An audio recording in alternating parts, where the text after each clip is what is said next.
जय हिंद दोस्तों, आप लोग का स्वागत है ट्रिकी स्टडी पॉइंट 65 में। मैं संजय कुमार आप लोग का स्वागत करता हूं आज के मैं अपने इस नए वीडियो में, जो कि भारत का संवैधानिक विकास से संबंधित है। भारत का संवैधानिक विकास हम लोग पॉलिटी में भी पढ़ते हैं और हिस्ट्री में पढ़ते हैं, तो ये एक ऐसा चैप्टर है जो कॉमन है, तो ये दोनों में काम करेगा। तो हम लोग इसको देखेंगे कि इसमें कौन से प्रमुख क्वेश्चन है जो बार बार हमारे एग्ज़ाम में पूछ रहे हैं, जो कि वनडे एग्ज़ाम में तो इससे कई क्वेश्चन हैं जो बार बार रिपीट हो रहे हैं। तो हम लोग इसको समझेंगे और इसको इसी समय 2-3 बार रिकॉल कर लेंगे, जिससे कि अगर हमारे एग्ज़ाम में कोई ऐसा क्वेश्चन आता है इससे तो छूटने ना पाए। तो आइए हम लोग इसको समझते हैं। इसको समझने से पहले हम लोग इसके बैकग्राउंड को समझते हैं कि इसका विकास कैसे हुआ। जैसा कि हम सबको पता है, 1600 ईस्वी में महारानी एलिजाबेथ ने एक चार्टर के तहत ईस्ट इंडिया कंपनी, जो कि ब्रिटेन की कंपनी थी, उसे 15 वर्षों के लिए अधिकार पत्र दिया कि भारत में जाके वो व्यापार करे। प्रारंभ में तो वो व्यापार के लिए ही भारत में आए थे, लेकिन बाद में उनका हस्तक्षेप प्रशासनिक क्षेत्र में भी बढ़ता गया।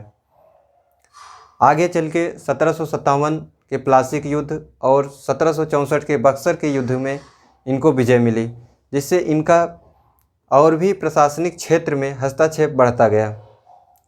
और यहाँ के से जो भी कंपनी के कर्मचारी थे, अपार धन को यहाँ से लूट के ब्रिटेन ले जाते थे। तो इसी जो कंपनी के यहाँ अधिकारी थे, यहाँ से जो भी व्यक्ति धन को लूट के जाते थे, ब्रिटेन भी इनको उसी नज़रिए से देखे जाने लगा। तो इसी अव्यवस्थित व्यवस्था को सुचारू रूप से चलाने के लिए और कंपनियों पर अपना स्थायित्व, तो आइए जानते हैं ब्रिटेन के द्वारा लाए गए प्रमुख अधिनियम और एक्ट के भारत में क्या प्रभाव रहे। सबसे पहला है 1773 का रेगुलेटिंग एक्ट। इसके माध्यम से कंपनियों पर संसदीय नियंत्रण की स्थापना की गई। बंगाल के गवर्नर को अब भारत का गवर्नर जनरल कहा जाने लगा, जिसके प्रथम गवर्नर जनरल वारेन हेस्टिंग थे तथा अन्य 4 सदस्य थे। सर्वोच्च न्यायालय 1773 के रेगुलेटिंग एक्ट के तहत 1774 में सर्वोच्च न्यायालय की स्थापना की गई,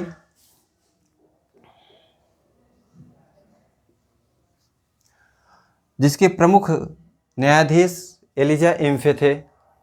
इसके अन्य 3 सदस्य थे। कंपनी को चलाने के लिए 2 संस्थाएं थी। कोर्ट ऑफ प्रोप्राइटर्स और court of directors. Court of proprietors से ही कोर्ट ऑफ डायरेक्टर्स के सदस्य चुने जाते थे। बंगाल के गवर्नर को अब तीनों प्रेसिडेंसियों बंगाल, मुंबई और मद्रास का गवर्नर बना दिया गया। इस अधिनियम के माध्यम से कंपनी के कर्मचारियों को बिना लाइसेंस प्राप्त किए निजी व्यापार तथा भारतीय लोगों से उपहार व रिश्वत लेने पर प्रतिबंध लगा दिया गया। आइए इसको एक बार फिर से रिकॉल करते हैं, जिससे आप लोग को समझ में आ जाए। इस कंपनी के माध्यम से कंपनियों पर संसदीय नियंत्रण की स्थापना की गई। बंगाल के गवर्नर को अब गवर्नर जनरल कहा जाने लगा। बंगाल का प्रथम गवर्नर जनरल वारेन हेस्टिंग था, जिसके 4 अन्य सदस्य थे। ये 4 सदस्य थे, जिसमें से अगर ये 2, इसमें जैसे 4 सदस्य होते थे तो इसमें बहुमत से ही बिल कोई पारित होता था। अगर एक ये रहते थे जो प्रमुख थे और इसमें से 2 हो जाते थे तो कुल मिला के 3 हो जाता था, जिससे बहुमत पारित हो जाता था। इसके माध्यम से सर्वोच्च न्यायालय की स्थापना की गई 1774 में। इसके प्रथम मुख्य न्यायाधीश एलिजा एम्फे थे तथा इसके अन्य 3 सदस्य थे। कंपनी को चलाने के लिए 2 संस्थाएं स्थापित की गई थी, जिसका नाम प्रथम था कोर्ट ऑफ प्रोप्राइटर्स और court of directors. Court of directors के सदस्य कोर्ट ऑफ प्रोप्राइटर्स से नियुक्त किए जाते थे। बंगाल के गवर्नर को तीनों प्रेसिडेंसियों का अब गवर्नर जनरल कहा जाने लगा। मद्रास, मुंबई और बंगाल का अब इन्हें गवर्नर जनरल कहा जाने लगा। इस कंपनी के अधिनियम के माध्यम से कंपनी के कर्मचारियों को बिना लाइसेंस प्राप्त किए निजी व्यापार तथा भारतीय लोगों से कंपनियों को अब अनिवार्य कर दिया गया कि कंपनी जो भी अब करेंगे पहले उनको लाइसेंस लेना अनिवार्य हो गया तथा भारतीय लोगों से रिश्वत लेना तथा उपहार लेना इसके माध्यम से प्रतिबंधन। आइए जानते हैं पीट्स इंडिया एक्ट 1784। इसके माध्यम से संसदीय नियंत्रण को और बढ़ा दिया गया। इसके माध्यम से बोर्ड ऑफ कंट्रोल की स्थापना की गई जो कि 6 सदस्य होते थे। इसके माध्यम से कंपनी के राजनीतिक और व्यापारिक क्रियाकलापों को अलग कर दिया गया।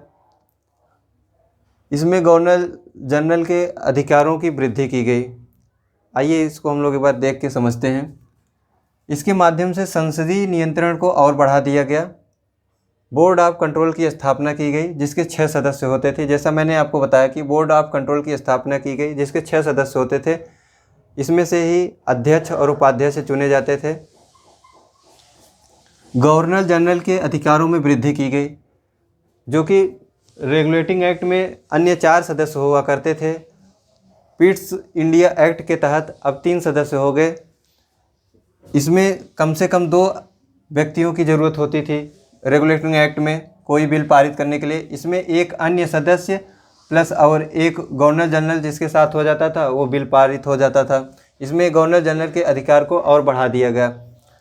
कंपनी के व्यापारिक एवं राजनीतिक क्रियाकलापों को अलग कर दिया गया। इसके माध्यम से कंपनी के व्यापारिक और राजनीतिक क्रियाकलापों को अलग कर दिया गया। आइए जानते हैं 1786 का अधिनियम।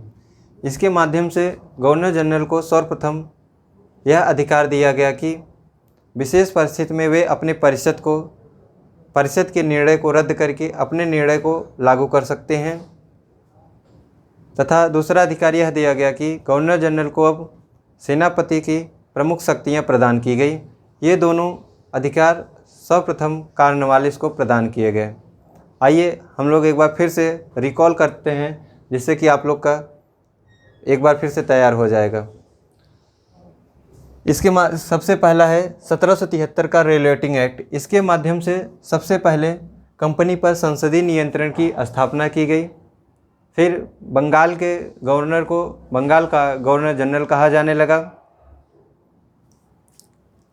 सर्वोच्च न्यायालय की स्थापना की गई 1774 में। रेगुलेटिंग एक्ट के माध्यम से 1774 में सर्वोच्च न्यायालय की स्थापना की गई जिसके प्रथम मुख्य न्यायाधीश एलिजा एम्फे थे तथा इसके 3 अन्य सदस्य थे।